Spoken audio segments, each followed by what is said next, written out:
Okay students, now let us start theorem number 9.11. 9.11 theorem की statement क्या है? If the sum of a pair of opposite angle of a quadrilateral is 180 degree, then the quadrilateral is a cyclic. ठीक है, अगर एक quadrilateral के opposite angle का सम 180 होगा, मान लीजिए angle A plus angle C अगर 180 गिवन है, या angle B plus angle D equal to 180 given है, तो जो क्वाड्रिलेटरल है वो क्या होगा? साइक्लिक क्वाड्रिलेटरल होगा। ठीक है, तो इसे प्रूव करने के लिए सबसे पहले देखिए गिवन लिख लेते हैं।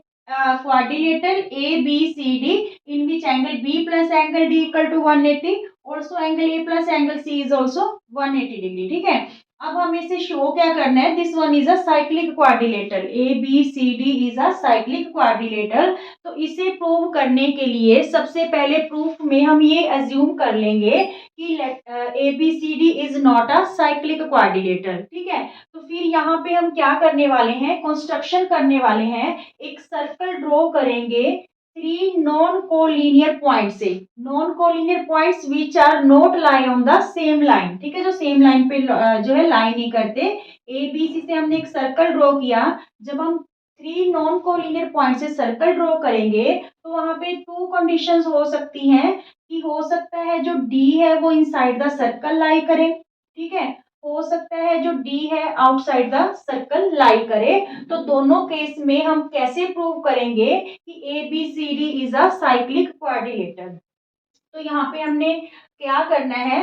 ए डी को हम एक्सटेंड कर लेंगे कहाँ तक? डी डैश तक मान लीजिए। ठीक है, और यहाँ पे इसको डी डैश और सी को क्या कर देंगे? ज्वाइन कर देंगे। ठीक है, यहाँ पे लिखते हैं कि extend A D to point D dash and join D dash C. ठीक है, अगर ये इनसाइड में लाई कर रहा है डी पॉइंट, ठीक है, अगर आउटसाइड में लाई कर रहा है तो ये जो ए डी लाइन है सर्कल को कहाँ पे इंटरसेक्ट कर रही है? मान लीजिए डी डैश पॉइंट पे इंटरसेक्ट कर रही है, तो यहाँ पे भी हम डी डैश सी को क्या कर लेते हैं? ज्वाइन कर लेते हैं। तो यहाँ पे भी लिख लेते हैं also in case second, in case second when D is lie outside the circle, in case second AD intersect AD intersect the circle, AD intersect the circle at point D dash। ठीक है, यहाँ पे भी हम क्या कर लेंगे? Join कर लेंगे किसको? D डैश C को। ठीक है, दो केस बन रहे हैं। First case when D lie inside the circle, D lie inside the circle, और सेकंड केस में when D lie outside the circle, outside the circle। ठीक है, तो हमने क्या किया? अगर इनसाइड कर रहा है तो हमने AD को एक्सटेंड कर लिया एट पॉइंट D डैश तक, then join D dash and C।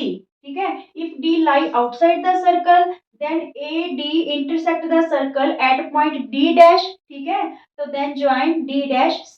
देखिए students, since A B C D dash is a cyclic quadrilateral, cyclic quadrilateral,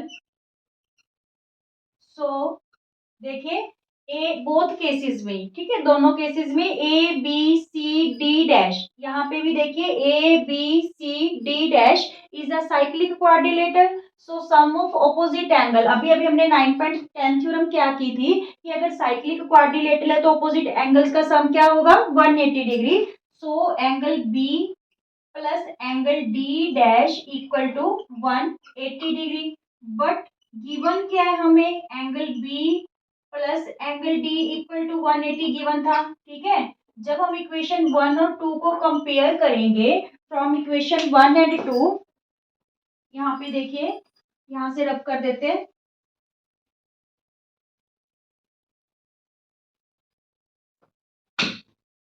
देखिए from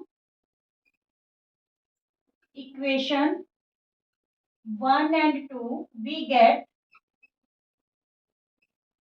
right hand side equal है, it's means left hand side भी क्या हो जाएगी, equal. Angle B plus angle D dash equal किसके हो गया, angle B plus angle D के। ठीक है, तो यहाँ पे एंगल बी और एंगल बी कैंसिल हो गया, it's means angle D dash equal to angle D. ठीक है, एंगल डी डैश किसके इक्वल बोल रहा है, एंगल डी के। How is it possible, it is possible only when both points are coincide. दोनों पॉइंट्स क्या होंगे, कोइंसाइड होंगे, तभी ये पॉसिबल हो सकता है कि जो एंगल डी और एंगल डी डैश है बोथ आर इक्वल। ठीक है, तो यहाँ पे क्या angle D dash equal to angle D आ गया, तो this is possible only, this is